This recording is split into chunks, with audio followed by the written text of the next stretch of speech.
এই মুহূর্তে সবচাইতে বড় সংবাদ, বিজেপি ছাড়ছেন প্রাক্তন এমডিসি পদ্মলোচন ত্রিপুরা। রাজনৈতিক মহলে তীব্র জল্পনা। বিশেষ সূত্রের খবর, প্রাক্তন এমডিসি দক্ষিণ সিপাহীজলা জেলার সহসভাপতি পদ্মলোচন ত্রিপুরা খুব শীঘ্রই বিজেপি দল ছাড়তে পারেন। সূত্রের আরও দাবি, তিনি ত্রিপুরা মথা দলে যোগ দিতে পারেন।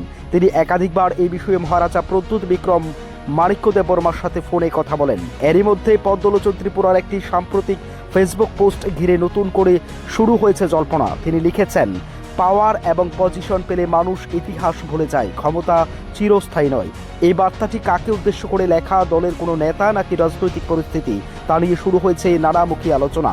আপনাদের আরও একবার জানিয়ে রাখি, বিশেষ সূত্রের খবর, প্রাক্তন এমডিসি পদ্মলোচন ত্রিপুরা খুব শীঘ্রই বিজেপি ছাড়ছেন।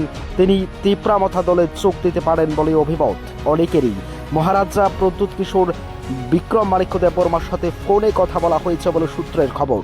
আপনাদের আরও একবার জানিয়ে রাখি, বিশেষ সূত্রের খবর, প্রাক্তন এমডিসি পদ্মলোচন ত্রিপুরা খুব শীঘ্রই বিজেপি ছাড়ছেন। তিনি ত্রিপুরা মথা দলে যোগ দিতে পারেন। তিনি একাধিকবার মহারাজা প্রদ্যুৎ বিক্রম মাণিক্য দেববর্মার সাথে ফোনে কথা বলেছেন।